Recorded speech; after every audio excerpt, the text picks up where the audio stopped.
Good evening, everyone. Hope my PPT is visible, my voice so audible. Please reply in the chat box so that we can begin with the session.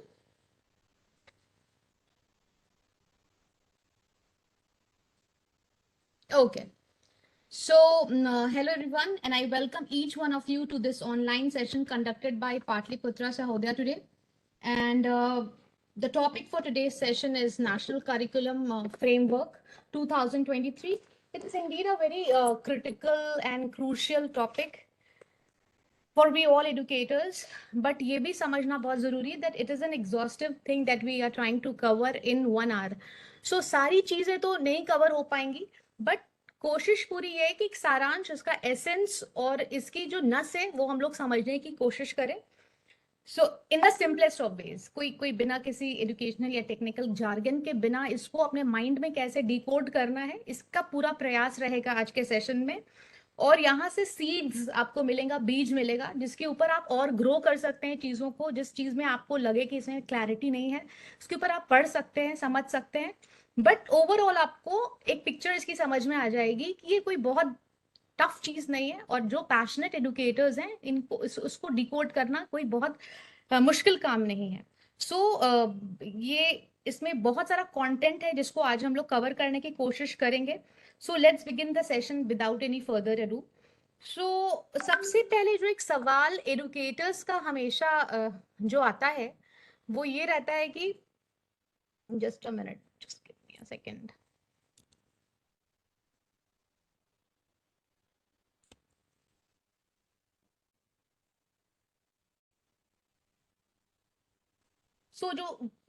जो सबसे important question जो teachers पूछते हैं, educators समझना चाहते हैं, वो ये होता है कि एनईपी तो सुन लिया कि नेशनल एजुकेशन पॉलिसी एक चीज है 2020 की. What is national curriculum framework? तो हमें ये बहुत इंपॉर्टेंट है समझना, एनईपी और एनसीएफ 2023 के बीच का रिलेशन समझना बहुत जरूरी है. एक बार रिलेशन समझ में आ जाएगा दोनों का एक दूसरे के साथ, तो चीजें बहुत ज्यादा सरल हो जाएंगी. तो इमेजिन हमें ये करना है कि भारत की जो शिक्षा का सिस्टम है वो एक सफर की तरह है, जर्नी की तरह है. और एनईपी 2020 जो है वो एक ब्लूप्रिंट है जो इस जर्नी का विजन बताती है कि ये जर्नी हम ले क्यों रहे हैं और इस जर्नी से हमें प्राप्त क्या होना है. तो एनईपी 2020 एक विजन दे रही है, क्योंकि किसी भी जर्नी पे अगर हम जा रहे हैं तो वो हॉलीडे के लिए जा रहे हैं या किसी एजुकेशनल ट्रिप पे जा रहे हैं, एक शादी में जा रहे हैं, ये हमें पता होता है ना. तो ये शिक्षा जो हमारा सिस्टम एडुकेशन का, उसका विजन क्या है, ये जैसे एनईपी वो विजन बता रहा है. यह बताता है कि हमें अपने स्टूडेंट को किस डेस्टिनेशन तक ले जाना है, कहाँ ले जाना है, किस तरीके का वो विजन है जो हमने अपने बच्चों के लिए तय किया है. लेकिन उस डेस्टिनेशन तक पहुंचने के लिए गूगल मैप तो चाहिए, एक डायरेक्शन चाहिए कि कैसे वहां तक पहुंचेंगे. तो समझ आ गया कि वहां जाना है, बट उसके लिए ट्रेन लेना है, प्लेन लेना है, बस लेना है, क्या लेना है, उसका मैप क्या है, रास्ता क्या है, डायरेक्शन क्या है. और इस मैप और डायरेक्शन का काम करता है हमारा नेशनल करिकुलम फ्रेमवर्क. अगर हम इस रास्ते को लेंगे तो हम लोग एनईपी हासिल कर लेंगे, जो हमें साफ साफ बता रहा है कि नेशनल एजुकेशन पॉलिसी 2020 के विजन को कैसे प्रैक्टिकल रूप में स्कूल्स, टीचर्स और स्टूडेंट्स के बीच में लाना है. तो नेशनल एजुकेशन पॉलिसी 2020 एक सक्सेस तभी बनेगी, रियलिटी तभी बनेगी जब हम नेशनल करिकुलम फ्रेमवर्क के रास्ते पर चलेंगे. वो जो जो चीज हमें बताते हैं वो हम करेंगे, तो एनईपी ऑटोमेटिकली हमारे सिस्टम में आ जाएगा. So today we have gathered here with one powerful vision to dive into the National Curriculum Framework 2023 and to understand how it can transform education in our schools. तो यही है रिश्ता NEP और NCF के बीच का. तो जो सबसे पहला सवाल है और जिसको हल करना है वो ये है कि फिर एनसीएफ का डेफिनेशन क्या है, एनसीएफ है क्या. तो एनसीएफ कोई एक अनदर डॉक्यूमेंट नहीं है जो कि आ गया है, ये एक ब्लूप्रिंट है, एक गूगल मैप है, एक डायरेक्शन है फॉर ब्रिंगिंग रेलेवेंस. सबसे इंपॉर्टेंट बात है कि एजुकेशन को रेलेवेंट बनाना है, कि बच्चे जो चीज स्कूल में पढ़ रहे हैं वो जाती जिंदगी में जाके अप्लाई करें, उनके लिए रेलेवेंट हो. कुछ भी ऐसी चीज ना हो जिसको पढ़ाया गया और उसका पता ही नहीं कि कोई रेलेवेंस है कि नहीं. दूसरी बात है कि इंक्लूजन, हर तरीके के लर्नर को, हर तरीके के सर्कमस्टांसेस, सिचुएशन, बैकग्राउंड के लोगों को इसमें इंक्लूजन मिला है. और जो तीसरी चीज है कि it should bring innovation to our classroom. तभी तो हम लोग इतनी कोडिंग की और स्किल एजुकेशन की, वोकेशनल एजुकेशन की हम लोग बात कर रहे हैं। वर्क फोर्स कैसा होने वाला है, ग्लोबल प्लेटफॉर्म पे कैसे हम लोगों को अपने बच्चों को ऐसा बनाना है कि they shine on the global platform. इसी के लिए इनोवेशन बहुत है, एंटरप्रेन्योरशिप की बहुत बात करता है नेशनल करिकुलम फ्रेमवर्क। सो इसका पर्पस है to move beyond the traditional system, जो कि हमारे समय में था जहाँ पे हम लोग ट्रेडिशनल क्लासरूम के स्टूडेंट्स थे, उससे हम लोगों को मूव बियॉन्ड करना है। और फोकस कहीं से भी एग्जाम और ग्रेड्स नहीं होने चाहिए, जो कि हमारे टाइम पे सिर्फ और सिर्फ बच्चे के इंटेलेक्ट को मापने का जो तरीका था वो एग्जाम्स थे, ग्रेड्स थे। उससे ये मूव बियॉन्ड करना चाहता है, क्योंकि वो सही में तरीका नहीं है किसी के भी इंटेलेक्ट को, किसी के भी पोटेंसी को, यूनिकनेस को मापने का। तो exam and grades and instead it should help every student grow into a well rounded individual. मतलब बच्चा बहुत अच्छा मार्क्स लाता है बट सोशल स्किल जीरो है, इमोशनल हेल्थ जीरो है, किसी के साथ कोलैबोरेट नहीं कर सकता है, कोई क्यूरियोसिटी नहीं है, रट के वो मार्क्स ले आता है, तो वो वेल राउंडेड इंडिविजुअल नहीं है। तो यही बताने की कोशिश एनसीएफ आपको कर रहा है कि वेल राउंडेड इंडिविजुअल हमें बताना है कि अगर कोई एडवर्सिटी आ गई, कोई चैलेंज आ गया, कोई ट्रेजेडी आ गई, तो उसमें वो बाउंस बैक करने की क्षमता रखे। तभी तो अपना इंटेलिजेंस और अपना इंटेलेक्ट और अपनी जो उसके अंदर पोटेंसीज है वो दिखा पाएगा। अगर उसमें रेजिलियंस ही नहीं है, उसमें कोलैबोरेशन ही नहीं है, तो फिर वो क्या होगा, एंड ऑफ द डे वो वेल राउंडेड नहीं है। इसको एक एग्जाम्पल से और बेहतर तरीके से हम समझते हैं कि इमेजिन कीजिए क्लासरूम जहां पे बच्चों को not only learning to memorise but also to understand. हम लोगों के टाइम पे क्या होता था, हर चीज को मेमोराइज करना था, जो जिसमें जितनी अच्छी रटने की कैपेसिटी होती थी वो उतना अच्छा मार्क्स लाता था, उसको उतना अच्छा लर्नर कहा जाता था। बट आज अगर आप ये सोचें तो क्या वाकई वो सही तरीका था किसी के इंटेलेक्ट को? रटने की कैपेसिटी से आप किसी के इंटेलेक्ट को नहीं माप सकते हैं, ये अभी हमें समझ में आ रहा है। तो क्लासरूम एक ऐसा होना चाहिए जहां पे बच्चे सिर्फ रटने के मकसद से ना बैठे, अंडरस्टैंड करने से के लिए बैठे, एक्सप्लोर करने के लिए बैठे, कि उनको बीच तो टीचर ने 6 घंटे में जो डालना था डाल दिया, उसके ऊपर वो भी अपने नॉलेज को ग्रो करने की क्यूरियोसिटी रखें, अपने यूनिकनेस को एक्सप्लोर करने की कोशिश करें। एंड मोस्ट इंपॉर्टेंट पॉइंट, कि जो चीज उन्होंने स्कूल में सीखी है उसको प्रैक्टिकली नॉलेज, उस नॉलेज को वो अप्लाई करना सीखें। क्योंकि जो अल्टीमेट एम है स्कूल का, is to prepare an individual for life. तो लाइफ में वो एप्लीकेशन हो रहा है कि नहीं, कि सिर्फ वो एग्जाम के लिए और ग्रेड्स के लिए हो रहा है, ये अब हमें क्लैरिटी मिल चुकी है एनसीएफ के आने के बाद। इसी सोच को लागू करने के लिए एनसीएफ 2023 ने एक नया रास्ता दिखाया है, so that education is not just about academic knowledge but about developing skills and values that will benefit them, the children throughout life. Under the NCF, हर सब्जेक्ट में प्रैक्टिकल हैंड्स ऑन एक्सपीरियंस को integrate किया जाना चाहिए, ताकि student concept को real world application से connect कर सकें। I always take this example कि इंजीनियरिंग करते हैं लोग, थियोरेटिकल 4 साल 7 साल, जो ही मास्टर्स करते हैं, एमटेक करते हैं, बट ऑटोमोबाइल इंजीनियरिंग में करते हैं या किसी चीज में करते हैं, बट जब चीजें उनकी गाड़ी खराब होती है तो वो 50 रुपए वाले मैकेनिक, स्किलफुल मैकेनिक को ही ढूंढते हैं। तो इससे क्या साफ साफ पता चलता है कि उन्होंने 4 साल या 6 साल, जितने भी साल उन्होंने की डिग्री ली, वो सारी थ्योरी थी। एप्लीकेशन के समय पे उनको एक स्किलफुल मैकेनिक ही चाहिए। तो स्किल का एप्लीकेशन क्या किया आपने, अगर आपको अपनी ऑटोमोबाइल को बनाने के लिए नहीं आता है समझ में तो। और मोस्ट ऑफ द एजुकेशन ऐसी होती है जहाँ पे थ्योरी बहुत तगड़ी होती है बट एप्लीकेशन नहीं कर पाते हैं। तो फिर ये स्कूलिंग है, schooled, somebody is not educated और एनलाइटेंड। तो हमें बच्चे को एडुकेटेड करना है, हमें बच्चे को इनलाइटेंड करना है, उसको प्रैक्टिकली वो चीज आनी चाहिए। थ्योरी में एग्जाम के लिए नहीं करना है, एग्जाम में लिख तो लेगा लेकिन जब वो लाइफ में आएगा तो सामने वो कुछ नहीं कर सकता है, वहां पे वो हैंडीकैप है। तो फिर फायदा क्या हुआ वैसे एजुकेशन का, वैसा फिर 12 साल तो वेस्टेज हो जाता है। मान लीजिए कि हम बच्चों को, एग्जाम्पल से इसको और अच्छे से समझते हैं, कि मान लीजिए हम बच्चे को गणित पढ़ा रहे हैं, मैथ्स की क्लास चल रही है, तो उसे हमें अगर रियल लाइफ एक्सपीरियंशियल लर्निंग से अगर हम उसको समझाते हैं, पढ़ाना चाहिए, ताकि उद्देश्य क्या है, that children understand concepts in a meaningful context। अगर हमने उसको सिंपल जोड़ घटाव सिखाया तो एक दुकान में जाकर के बेवकूफ बन के ना आए, वो 4 चीजों को जोड़ दे और माइनस करे कि इतना पैसा दिया था तो इतनी चीज लौटेगी मेरे पास। ये तो बेसिक उसकी, अगर हम छोटे क्लासेस की बात करें तो ये बेसिक तो हम उससे एक्सपेक्ट करते हैं। ये नहीं कि वो एग्जाम में तो प्लस माइनस में 10 में 10 और 100 में 100 ला रहा है बट दुकान में जाके उसको कुछ समझ नहीं आ रहा है, तो फिर that is a problem. This is what NCF is saying. कि आप मैथमेटिक्स को एक्सपीरियंशियल लर्निंग और रियल लाइफ मेथड से पढ़ाएं, ताकि उद्देश्य है कि children understand concept in a meaningful context, enhancing their problem solving skills and confidence.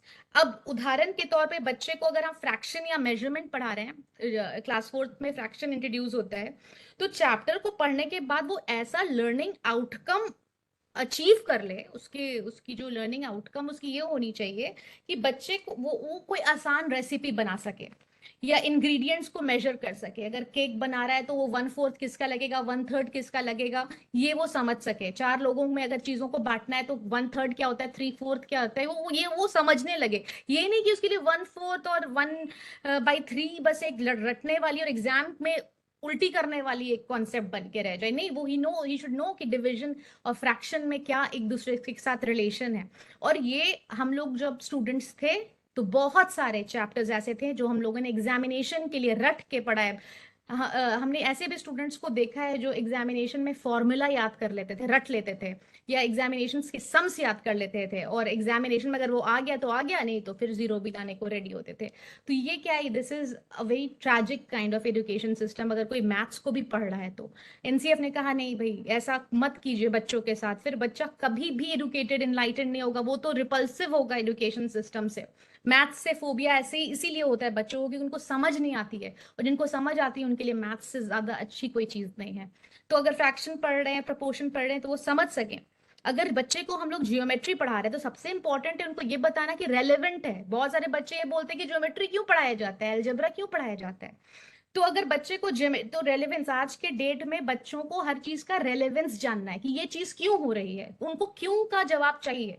क्योंकि अगेन आई सेड कि it's very interesting, I agree, math is very interesting for those who are not scared of it, and those who are fortunate enough to get teachers who are not scared of maths। तो maths बहुत अच्छा है अगर maths के साथ आपकी दोस्ती है तो अगर बच्चे को ज्योमेट्री पढ़ाते हैं तो बिल्डिंग्स के ब्लूप्रिंट या मॉडल बना सकें, ज्योमेट्रिक शेप्स का यूज कर सकें, और पेरीमीटर को कैलकुलेट कर सकते हैं, जिससे स्पेशल कॉन्सेप्ट प्रैक्टिकली समझ में आए। अब जापान वगैरह में क्या होता है, डिजाइन थिंकिंग होती है छोटी सी जगह पे। अगर आप लोग इंस्टाग्राम या यूट्यूब पे देखते हैं जापान की डिजाइन थिंकिंग को, तो बहुत छोटे से स्पेस में वो लोग बहुत सारी चीजों को अकोमोडेट कर लेते हैं। क्यों? क्योंकि उनको बचपन से ही ज्योमेट्री और स्पेशल अंडरस्टैंडिंग बहुत क्लियरली उनको समझाई गई है। तो और आज के क्या बच्चे हैं, आज के हमारे डिजिटली रिच एनवायरनमेंट के बच्चे, डिजिटल नेटिव्स हैं, तो उनको हर चीज के पीछे का रेलेवेंस चाहिए। उनको जानना है कि अलजेब्रा क्यों पढ़ाया जाता है, उनको जानना है कि ज्योमेट्री क्यों पढ़ाया जाता है। इसीलिए एनसीएफ बोलता है कि आप जो भी चीज कंटेंट पढ़ा रहे हैं उसको उसको बच्चों को उसका रेलेवेंस बताइए कि ये क्यों पढ़ा रहे हैं, तभी तो वो जाती जिंदगी में जा करके स्कूल के बाहर जाके उसको अप्लाई करने की वो कैपेबिलिटी रखेगा। साइंस में अगर आप वाटर कंजर्वेशन चैप्टर में कंजर्वेशन को सिर्फ पढ़ाने की बजाय स्टूडेंट को अपने घर पर वाटर यूजेज को मेजर कर सकने के लिए बता सके, कोई प्रोजेक्ट दे सकें, और उसे कैसे रिड्यूस करना है, वाटर वेस्टेज को कैसे रिड्यूस करना है, ये तरीका ढूंढ सकें, तो आप समझ लीजिए कि बच्चा सिर्फ water conservation as a chapter नहीं पढ़ेगा, बट वो देखेगा कि अच्छा यहाँ पे रनिंग वाटर में इतना बर्बाद होता है, यहाँ पे कंजर्व किया जा सकता है। जो एक्वा गार्ड होता है उसका जो पानी जो लीक करता है उसको सेव करके कपड़े धोए जा सकते हैं, you know, so many things. और हम लोग बच्चों के सोचने के लिहाज से बहुत कम सोचते हैं। अगर उनके सोच पे आ जाएं तो they think a lot, they think, उनकी कॉम्प्लेक्स सोच है, आउट ऑफ द बॉक्स सोच है, और बहुत डिफरेंट है हम लोगों से, बहुत इवॉल्व है हम लोगों से। तो and we can always you know facilitate that what they think. लेकिन अगर आप उनसे रेमेडी मांगेंगे, उनको ऑटोनॉमी देंगे, तो उनके पास और भी बेहतरीन आइडिया। तो that's why NCF talks about project based learning, inquiry based learning, जहाँ पे रटाना नहीं है कि वाटर कंजर्वेशन का डेफिनेशन याद कर रहे हैं, उसका की प्रिंसिपल्स याद कर रहे हैं, कॉन्सेप्ट्स याद कर रहे हैं, नहीं, उनको बताना है कि what exactly it is water conservation, और आपके घर में कैसे वेस्टेज होता है, और आप अपने घर में कैसे कर सकते हैं। मतलब आपकी भी, आपके हाथ में बहुत कुछ है एज अ स्टूडेंट ऑल्सो। बात सिविक्स ही करें तो सिविक्स में लोकल गवर्नमेंट बॉडीज में बहुत सारे स्कूल्स ले जाते हैं, जहाँ पे उनको जाके दिखाया जाता है कि स्टूडेंट्स को लोकल गवर्नमेंट ऑफिस विजिट करा सके, जिससे गवर्नेंस के थ्योरीज को वो प्रैक्टिकली समझ सके। अगर गवर्नेंस की थ्योरी को आप रटवाएंगे तो एंडलेस है वो मेमोरी को लेना, उस तरीके की इंफॉर्मेशन को थ्योरेटिकली याद करना, क्योंकि इतना सारा सब्जेक्ट्स है, इसको रिटेन करना और जस्ट उसको वापस रिप्रोड्यूस कर देना उसमें एग्जामिनेशन पेपर में, वो that is very exhausting for the brain. But if you decode it, अच्छा ये थ्योरी है, इसका प्रैक्टिकल यूज यहाँ पे है, तो बहुत ज्यादा एब्सॉर्प्शन रखने की उनकी कैपेबिलिटी हो सकती है, क्योंकि उन्होंने रेलेवेंस फाइंड किया है उस चीज का।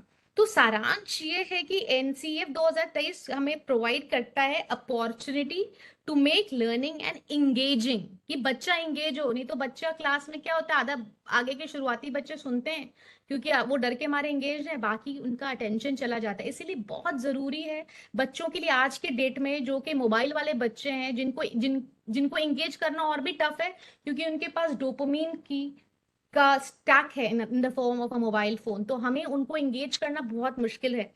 तो हमें जरूरी है कि हम जो कंटेंट बच्चों के सामने प्रेजेंट कर रहे हैं वो बहुत एंगेजिंग हो, हैंड्स ऑन एक्सपीरियंस पे हो, जहाँ पे वो खुद से करके देखें अच्छा ये होता है। And it prepare students not only for the examination but also for life itself. इसके अपने भी कुछ कुछ लिमिटेशंस हैं, बट आज हम समझना है कि एनसीएफ एसेंस क्या है इसका, ठीक है। So by shifting our focus from what to learn, हमें ये नहीं देखना है कि क्या लर्न करना है, बट ज्यादा हमें ये देखना है हाउ टू लर्न, क्योंकि कंटेंट तो हमें पढ़ता है, लेकिन ऐसा कैसे उसको पढ़ाना है कि वो हाउ टू लर्न समझे, कैसे उसको उसका रिटेंशन हो, उसका एब्जॉर्प्शन हो और रियल लाइफ में उसका यूजेज हो। We are creating a culture, NCF will create a culture where students are inspired, teachers they feel empowered, and learning becomes a journey rather than a destination। कि भाई 10th में 99% लाना है, ये नहीं है target.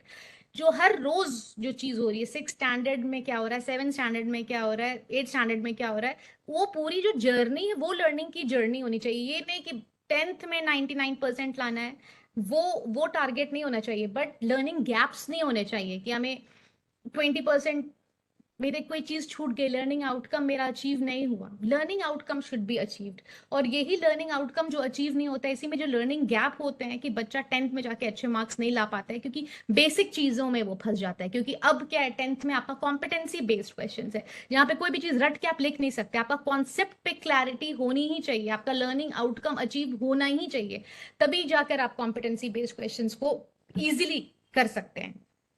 Now let's come to the one of the key highlights जो हम लोग जो एनसीएफ 2023 अपने साथ लेकर के आया है, and that is the curriculum framework of 5+3+3+4। ठीक है, तो हम लोग जिस एजुकेशन सिस्टम से पढ़े हैं वो था 10+2। और now coming to the this curriculum structure which was introduced by National Education Policy 2020, the 5+3+3+4 structure is like it's like a well planned journey designed for every child's unique growth and learning needs। सबको एक ही parameters पे नहीं करना है, सबको अलग अलग parameters करना है। इसके लिए ये 5+3+3+4 सिस्टम आया है हमारे पास।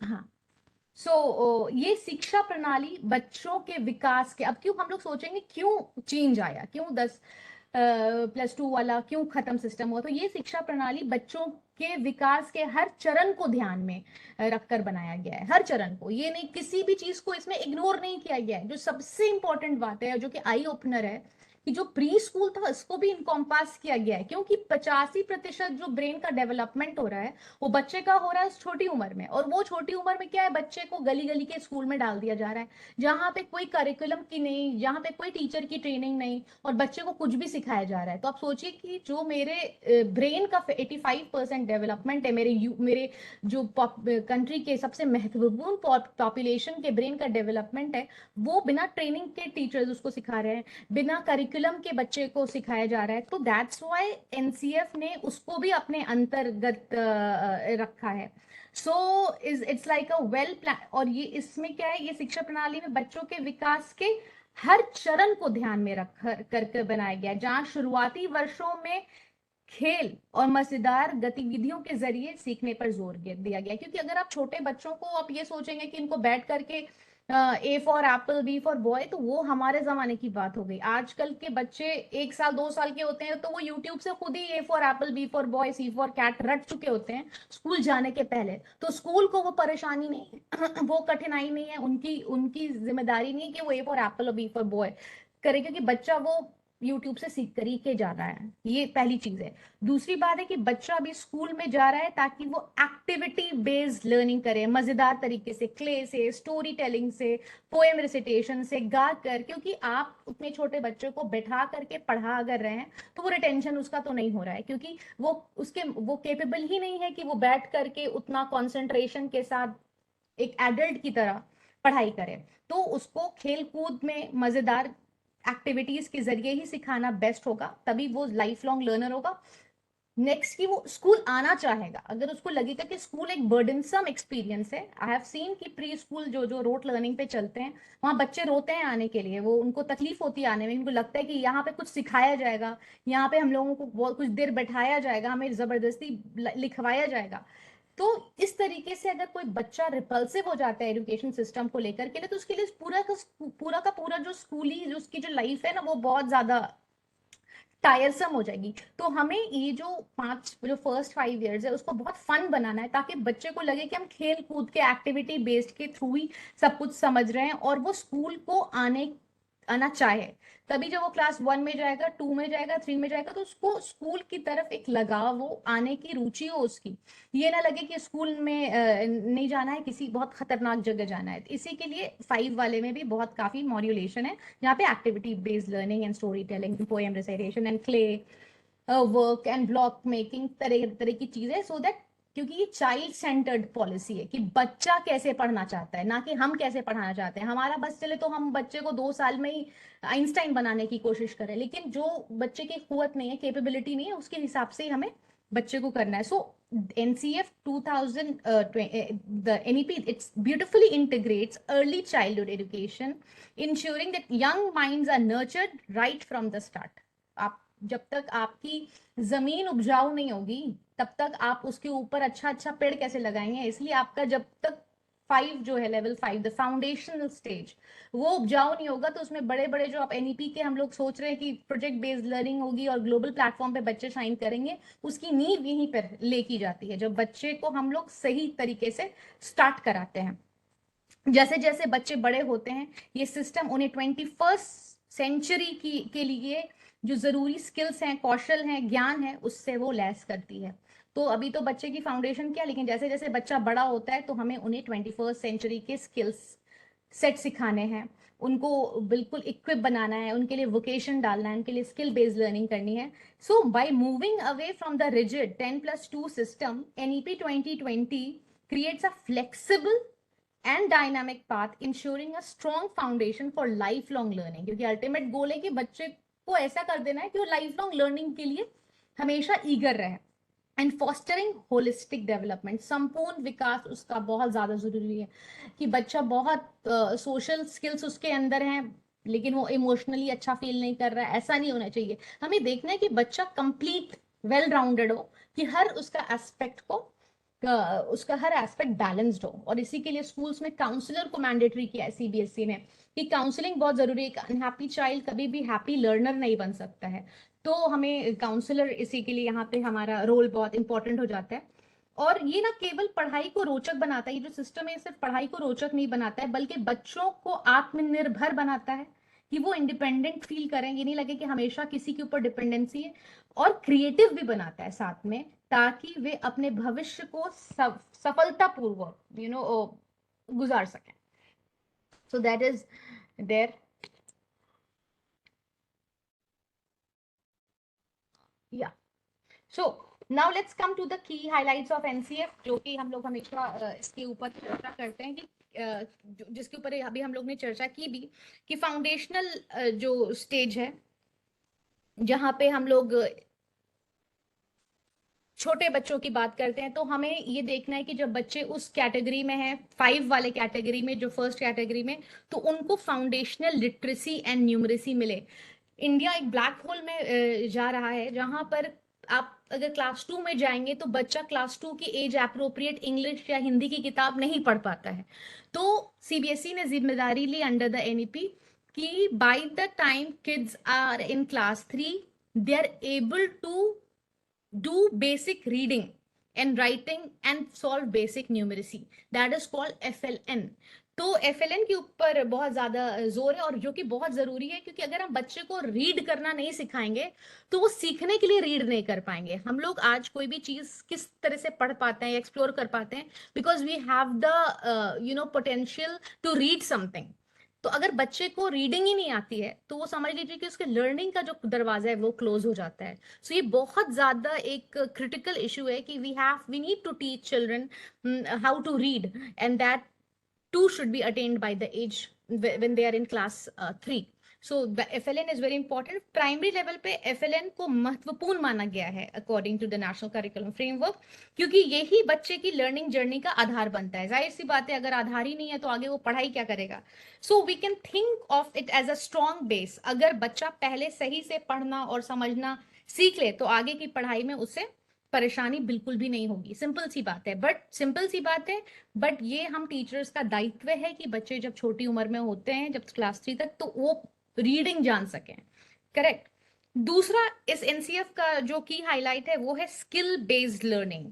Skill like critical thinking, communication, collaboration and creativity are now integral part of the curriculum. NCF ने ये बात साफ साफ क्लियर की है कि a student who can think critically is more empowered than the one who memorizes information। ठीक है, ये हम लोगों ने अपने समय में देखा हुआ है। जब हम लोग बच्चे थे तो हम लोगों के समय में क्या था कि जिसने जितना अच्छा रट लिया, टीचर की अगर बोली हुई सारी बात उसने लिख ली है और उसको वापस सेम डिट्टो कॉपी पेस्ट करने की उसमें कैपेबिलिटी है, वो टॉपर है। ठीक है।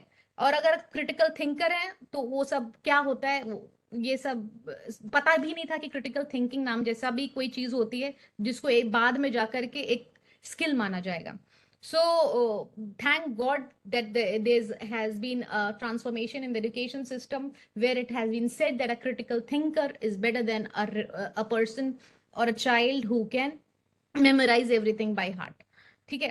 सो तीसरा जो एनसीएफ 2023 बहुत स्ट्रांगली प्रमोट करता है वो है inclusive environment, which is very very important, जहां पे where every child feels valued and capable. क्योंकि हर तरीके के बच्चे हैं, कोई विजुअल लर्नर है, कोई ऑडिटरी लर्नर है, कोई काइनेस्थेटिक है, इसी के लिए एक्सपीरियंशियल लर्निंग डाली गई, इसी के लिए स्मार्ट क्लास एक्टिविटी को बढ़ाया गया, इसी के लिए प्रोजेक्ट बेस्ड लर्निंग की गई कि इंक्लूसिविटी हो। अगर बच्चा क्लास में नहीं इस तरह से कर पाता है तो हो सकता है वो अकेले शांत में बैठ करके प्रोजेक्ट अच्छे से बना ले, हो सकता है वो स्मार्ट क्लास में बेहतर तरीके से समझ पाए। तो हर तरीके से इंक्लूसिव है।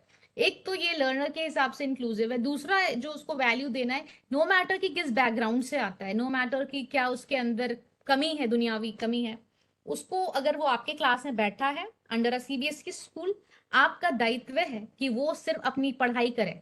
बाकी वो किसी टेंशन में नहीं है, किसी मार्जिनलाइजेशन के, किसी प्रेजुडिस के, किसी बायस के, किसी फेवरेटिज्म के, किसी बुलिज्म का वो विक्टिम ना हो। वो अगर आपके क्लास में है तो उसकी एक चिंता यही हो कि आज क्या पढ़ाई होगी और ये पढ़ाई हमें कैसे ग्रहण करनी है। ये हर तरीके से एनसीएफ जो है वो इंक्लूसिव एनवायरनमेंट क्रिएट करता है रिगार्डलेस ऑफ बैकग्राउंड।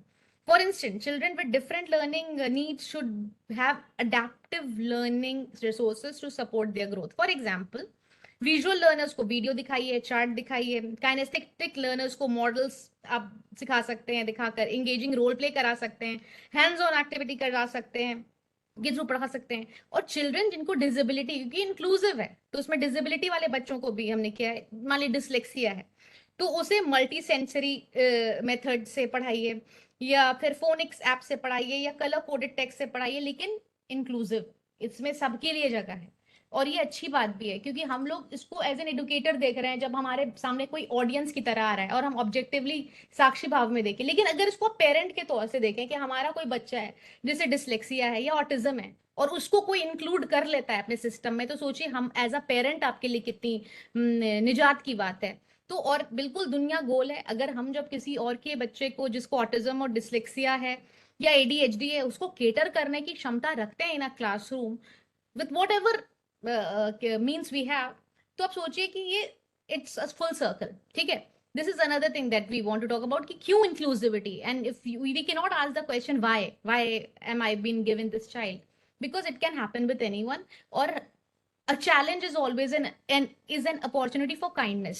तो ये टीचर और दो प्रोफेशन ऐसे हैं, एक टीचिंग का और एक मेडिसिन का, जहाँ पे हम लोग वो क्राउन नहीं पहन सकते that I am a teacher और आई एम अ डॉक्टर, क्योंकि there is no crown, we have to keep aside the crown and do all the kindness that we can do.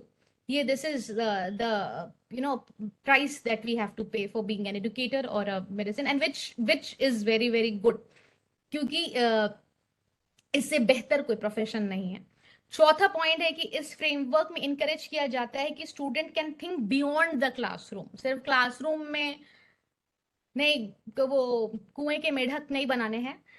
पर्यावरण के प्रति जागरूकता और ग्लोबल सिटीजनशिप वैल्यूज को curriculum में काफी ज्यादा जगह दी गई है, ताकि बच्चे केवल अपनी कम्युनिटी में नहीं बल्कि पूरी दुनिया में एक मीनिंगफुल डिफरेंस ला सकें.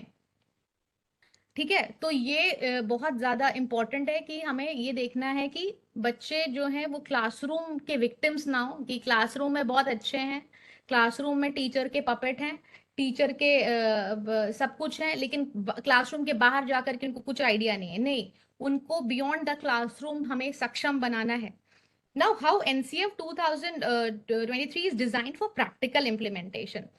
It makes space for teachers autonomy. Teachers को भी कुछ autonomy दी गई है जिसके बारे में आपको समझ में आना चाहिए. This means that as educators we are given the flexibility to adapt teaching methods based on our students need. ठीक है, जिसके बारे में हम लोग ने भी बात की. इसको एक एग्जाम्पल के माध्यम से अगर समझते हैं तो मान लीजिए कि बच्चों को प्लांट एंड देयर पार्ट्स के कॉन्सेप्ट को समझाना है, और आप इसको क्लास में समझा रहे हैं बट आपको परेशानी आ रही, क्लैरिटी नहीं बच्चों को मिल रही है. एनसीएफ 2023 के तहत शिक्षक को ये स्वतंत्रता दी गई है कि वे पारंपरिक पाठ्य पुस्तक पढ़ाने की विधि से हटकर प्रैक्टिकल तरीके से को भी अपना सकते हैं. सो एडुकेटर्स बच्चे को स्कूल के गार्डन में ले जा सकते हैं, जहां वे वास्तविक पौधों को दिखाकर उनके विभिन्न भागों जैसे जड़, तना, पत्तियों, फूलों के बारे में भी उनको समझा सकते हैं. ये हमारे समय में ये सारी चीजें नहीं थी कि हमें कोई गार्डन में नहीं ले जाया जाता था. अगर क्लास में समझ में आ गया तो आ गया, नहीं तो आप अपना घर में समझिए, और वहां भी अगर नहीं समझ में आया तो फिर आपका रिपोर्ट कार्ड आपको बहुत कुछ समझा देगा. ये हमारे समय में था. अब ये नहीं है. अब ये नहीं है. अब बच्चों को पढ़ाने का, सिखाने का बहुत सारा अलग अलग तरीका भी आ चुका है. ठीक है, इसके साथ ही बच्चे को खुद पौधों को छू कर, देख कर ऑब्जर्वेशनल लर्निंग करा सकते हैं. इस हैंड्स ऑन अप्रोच, जिसको हम लोग एक्सपीरियंशियल बार बार कहते हैं, अप्रोच से ना केवल बच्चों की समझ बेहतर होगी, जाहिर सी बात है, कोई चीज को आप छू के करते हैं, देख कर करते हैं, तो आपकी समझ में तो बहुत ही many folds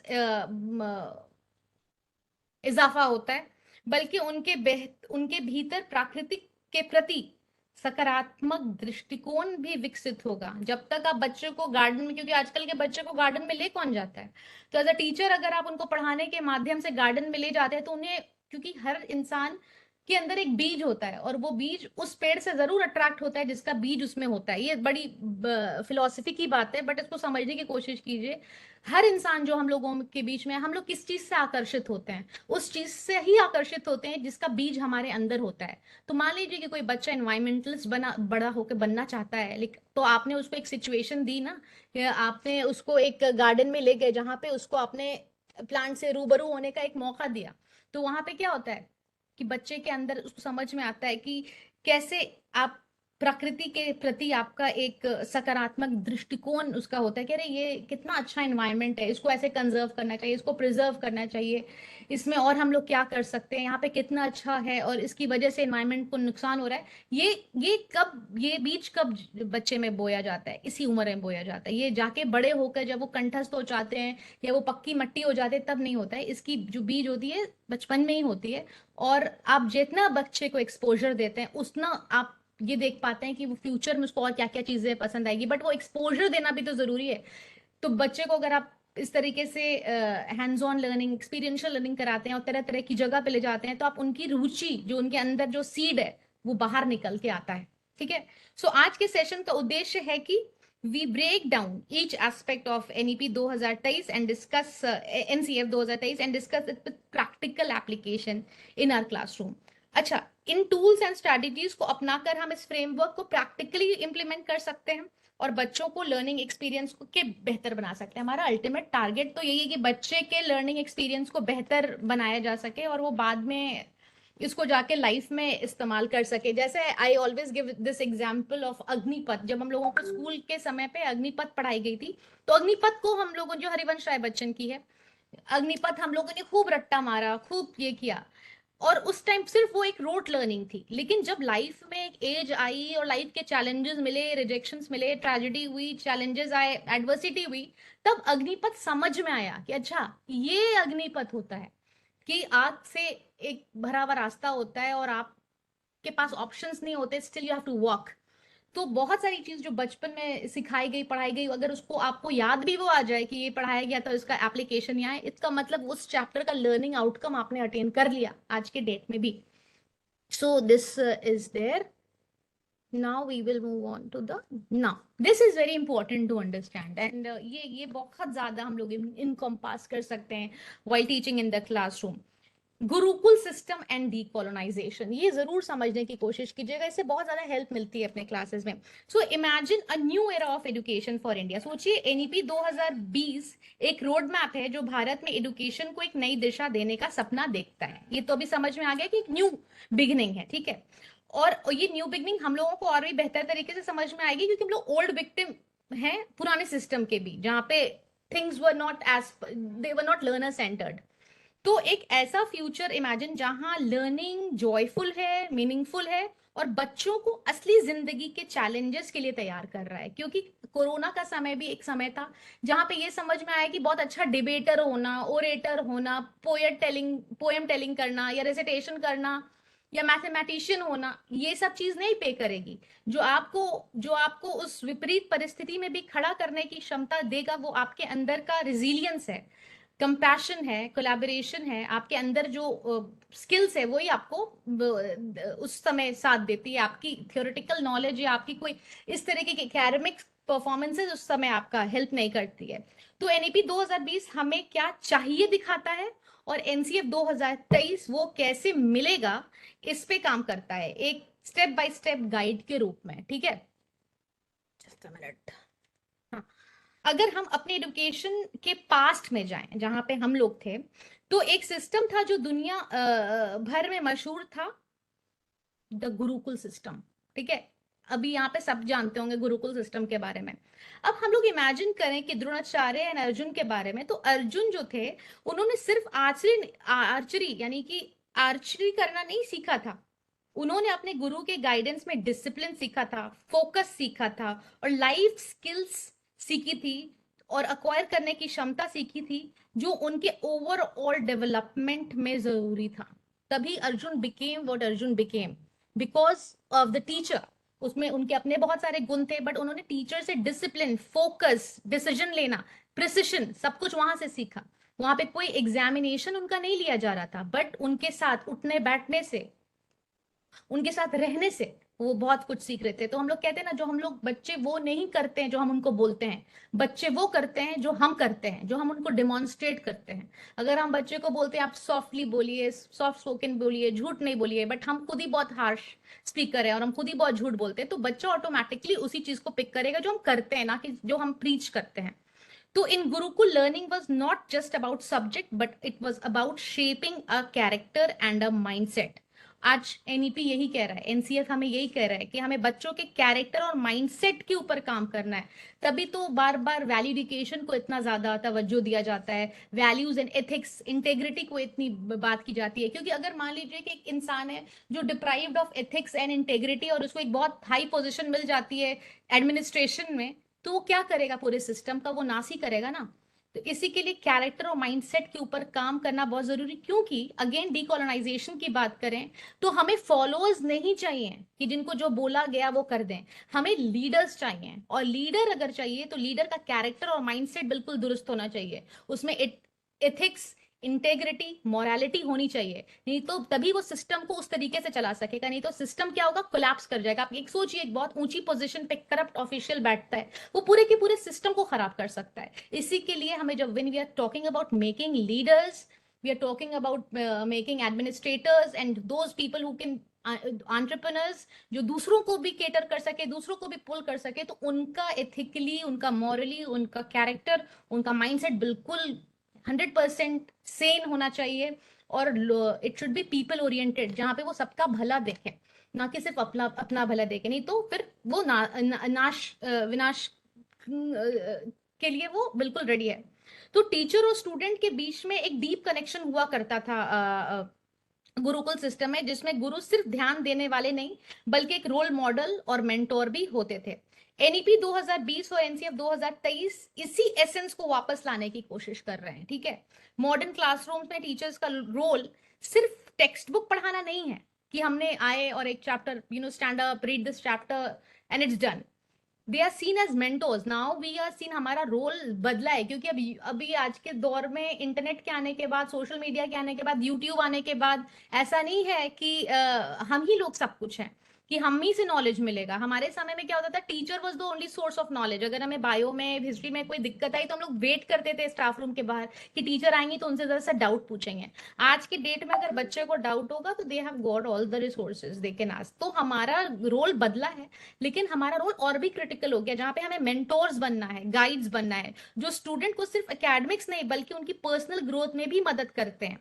For example, a math teacher might not explain formula but also encourage logical thinking and problem solving skills, just like Guru did to their Shishya in the Gurukul time. इसके अलावा NEP और NCF का एक और crucial aspect पे focus करते हैं, वो है इंडियन माइंड का डीकोलोनाइजेशन, कि हमें फॉलोअर्स नहीं चाहिए। हमारा जो सिस्टम था वो ब्रिटिश ओरिएंटेड था, तो उसमें क्या होता था कि फॉलोअर्स चाहिए थे जो फरमान को लागू कर सके। बट अभी हमें चाहिए कि खुद जो इनोवेशन कर सके, खुद जो न्यू आइडियाज के साथ आ सके, और उसके लिए माइंडसेट जो चेंज हुआ है, तो हमें डीकोलोनाइजेशन की जरूरत है।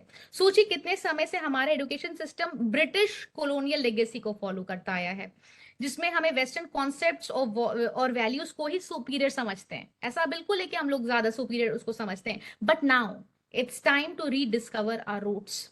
जैसे अब हिस्ट्री में सिर्फ ब्रिटिश रूल के बारे में नहीं बल्कि एंशिएंट इंडियन किंगडम जैसे मौर्य, चंद्रगुप्त मौर्य, उनकी साइंटिफिक और मैथमेटिकल कॉन्ट्रीब्यूशंस को भी पढ़ाने पे काफी फोकस किया जा रहा है। Students might learn about Aryabhata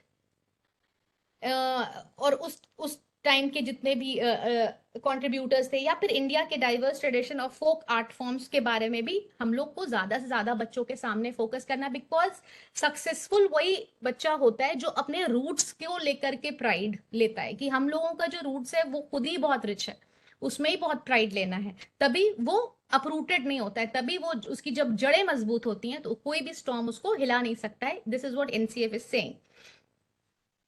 NEP और एनसीएफ क्या चाहते हैं कि बच्चे को स्ट्रॉन्ग फाउंडेशन हो बेसिक लिटरेसी एंड न्यूमरेसी में, जो हम लोगों ने पहले भी चर्चा की है, लेकिन सिर्फ रट्टा लगाने से नहीं बल्कि सीखने से, एक्सप्लोर करने से, उसके बारे में सोचने से।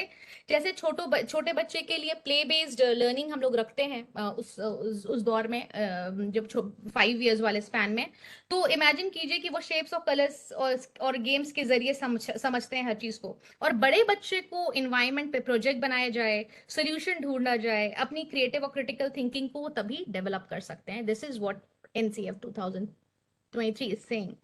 नाउ एनसीएफ 2023 इसको प्रैक्टिकल बनाता है, हर एज ग्रुप के हिसाब से एक्टिविटी और लेसन बनाया जा रहा है।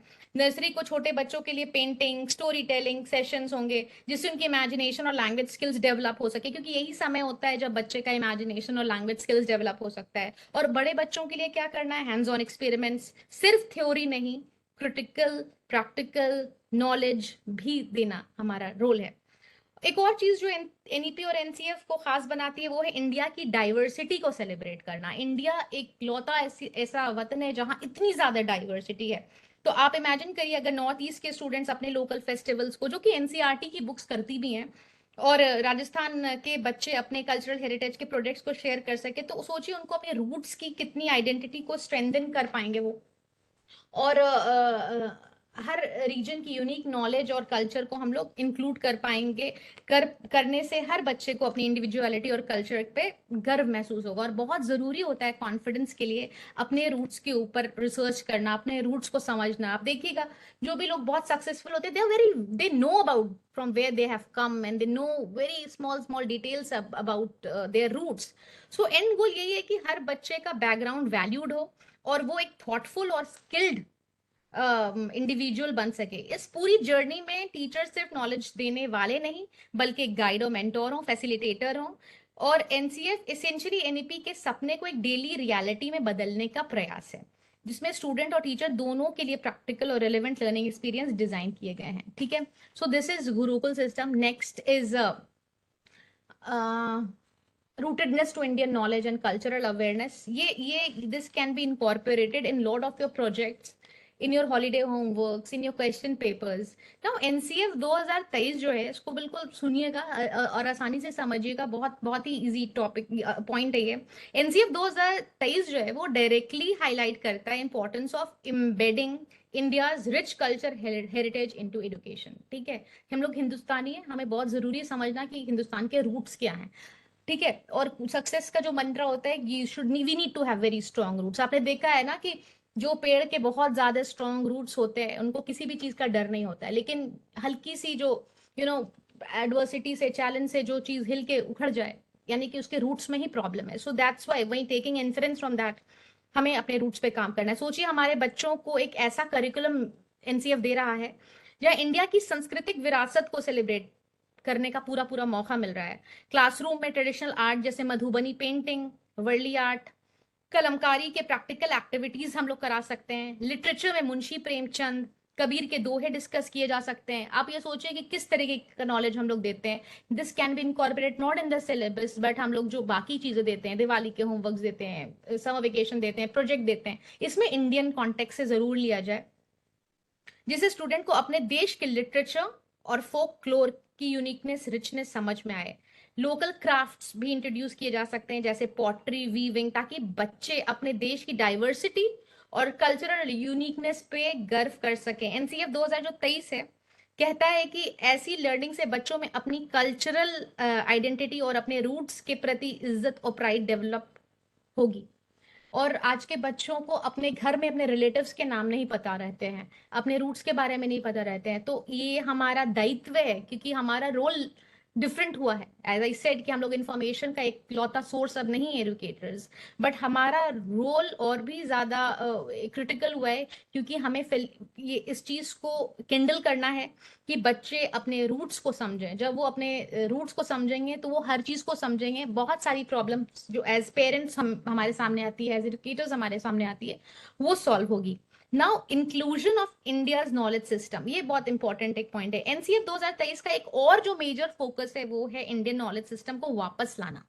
ये सिर्फ एक टोकन इंक्लूजन नहीं है कि नाम का है, बल्कि ये एक सीरियस एफर्ट है कि ताकि स्टूडेंट सिर्फ मॉडर्न साइंसेज और वेस्टर्न थ्योरीज के साथ साथ अपने देश के ट्रेडिशनल विजडम को भी अप्रिशिएट कर सकें। Very very important. ठीक है, इमेजिन करना हम लोगों को है कि अगर साइंस क्लास में थोड़ा सा हम लोग आयुर्वेदिक के प्रिंसिपल्स पढ़ाएं कि नीम या हल्दी के मेडिसिनल प्रॉपर्टीज क्या हैं, ये नेचुरल रेमेडीज के बारे में उनको समझाया जाए, which can again be done in projects.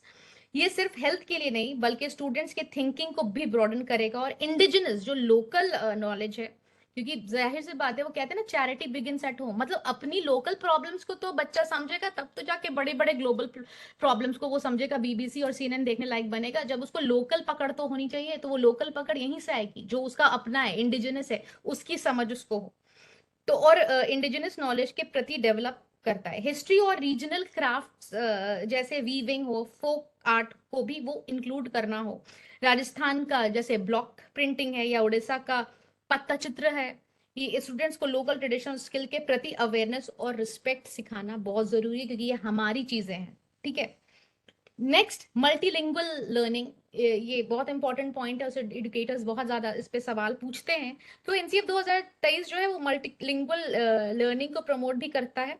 इसके पीछे का रीजन समझिएगा, कि जो कहता है कि बच्चों को उनके मदर टंग में पढ़ाने का मौका मिलना चाहिए, क्योंकि रिसर्च कहती है कि अपनी लैंग्वेज में लर्निंग ज्यादा इंपैक्टफुल होती है। जाहिर सी बात है, मदर टंग जैसा कुछ भी नहीं होता है। एक बंगाली स्टूडेंट अगर बंगाली में इनिशियल कॉन्सेप्ट उनको समझाते हैं, तो वो अपनी कल्चर और लैंग्वेज के साथ डीपली कनेक्टेड फील करते हैं। जाहिर सी बात है, जिसकी जो मदर टंग होगी उसके साथ उसका कनेक्ट ही अलग होगा, क्योंकि पहले जो लैंग्वेज उसने सीखी वो वही सीखी। फिर इंग्लिश और हिंदी जैसी जो उसकी दूसरी लैंग्वेज, उसमें प्रोफिशिएंसी दिलाना जरूरी, क्योंकि इंग्लिश आज के डेट में हमारी वीकनेस नहीं हो सकती है, ये हम लोग अब समझ चुके हैं। आप एयरपोर्ट जाइए, आप इंटरनेट पे जाइए, English needs to be, no, it cannot be a weakness, but it is just a language, it is not our mother tongue। तो उसको आप यूज करें as a weapon, as a tool, लेकिन जो मातृभाषा है वो मातृभाषा ही रहेगी। और क्या होता है, इससे कॉग्निटिव स्किल्स भी इनहेंस करते हैं, क्योंकि बच्चा लैंग्वेज समझने के स्ट्रगल में नहीं रहता है। कॉन्सेप्ट समझना उसका इशू है। एक या तो आप लैंग्वेज बच्चे को सिखा दीजिए, कॉन्सेप्ट सिखा दीजिए। यहाँ पे जद्दोजहद ही हो जाती है लैंग्वेज की, तो कॉन्सेप्ट कहीं सेकेंडरी जगह ले लेता है, लेकिन कॉन्सेप्ट इज इंपॉर्टेंट, ठीक है। And language can be use as a tool. So NCF 2023 ये भी कहता है कि मल्टीपल लैंग्वेजेस सीखने से स्टूडेंट्स का कॉग्निटिव डेवलपमेंट बेटर होता है और उनमें अडेप्टेबिलिटी और फ्लेक्सिबिलिटी भी बढ़ती है। जो आज के ग्लोबल वर्ल्ड में बहुत ही ज्यादा इंपॉर्टेंट है। तो मातृभाषा बहुत इंपॉर्टेंट है, but again English can not be our weakness. Now this is a very important slide, इसीलिए इसको हमने ये बिल्कुल एंड में रखा है। Assessment reforms, because as I said, NCF 2023 is an exhaustive thing to be decoded in 1 hour. इसके ऊपर इसका हर एक टॉपिक समझ लीजिए 2-2 घंटे का है। लेकिन जितना भी कोशिश हमने की है कि मैक्सिमम जो इसका है निचोड़ आपको दे दें, इसके ऊपर आप फिर अपनी जरूर एक एक टॉपिक को जाकर के आप रिसर्च करके समझ सकते हैं। ये इंपॉर्टेंट एस्पेक्ट लगा क्योंकि इसके ऊपर सवाल बहुत ज्यादा रहते हैं एडुकेटर्स के। ये हम लोग डील कर लेते हैं। That is the assessment reform. सबसे पहले तो ये समझना है कि इवैल्यूएशन एंड असेसमेंट होता क्या है।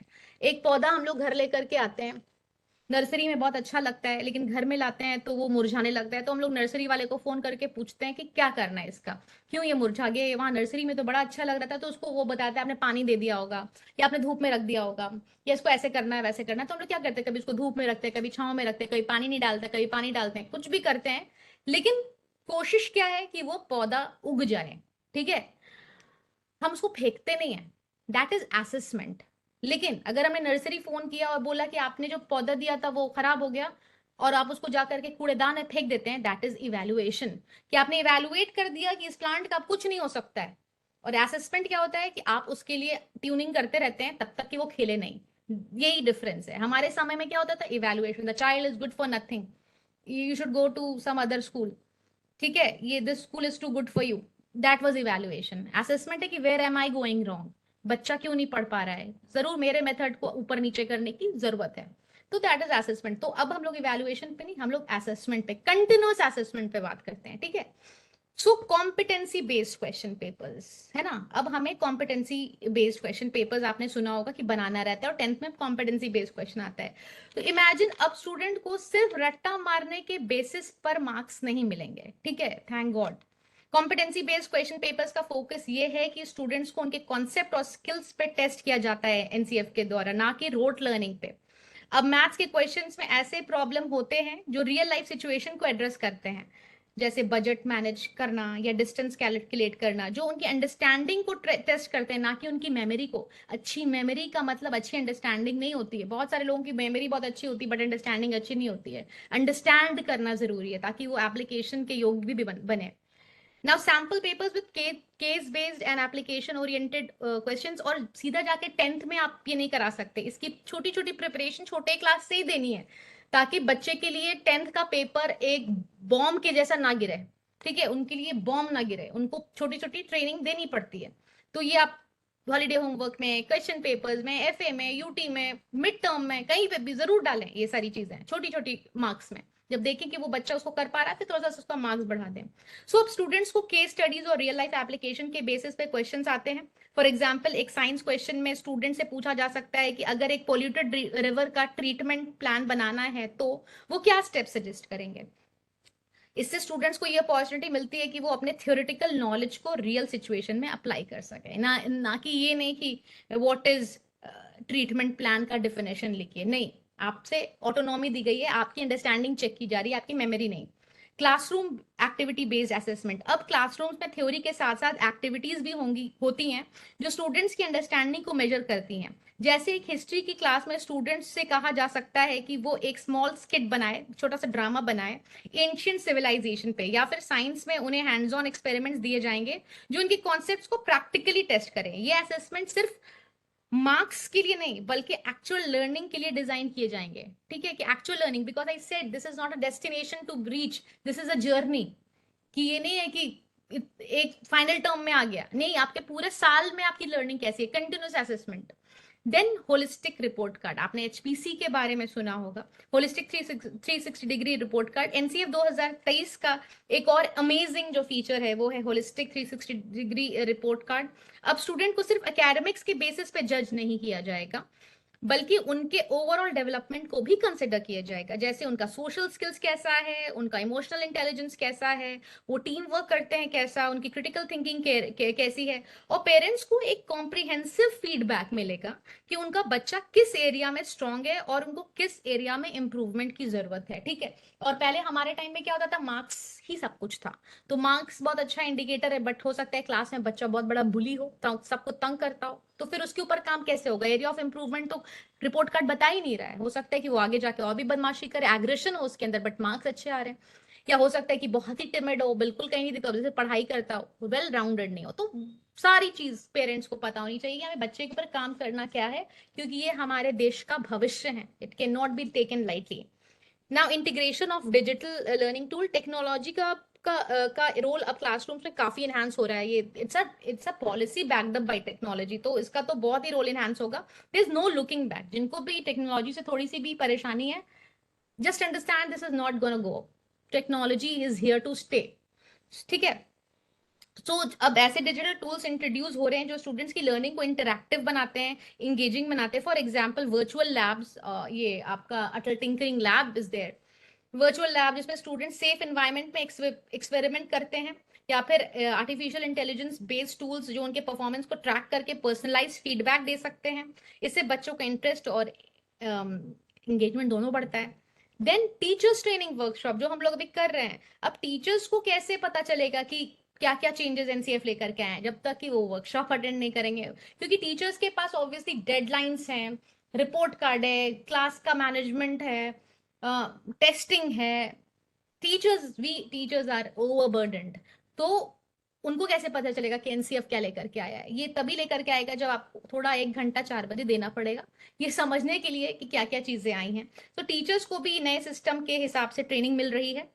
और कॉम्पिटेंसी बेस्ड एजुकेशन का फोकस है कि टीचर्स को ऐसे टूल्स और स्ट्रैटेजीज दिए जाएं या सिखाए जाएं जो स्टूडेंट्स की कॉम्पिटेंसी को इन्हांस करें, उनको इवेलुएट करने में ईजी हो।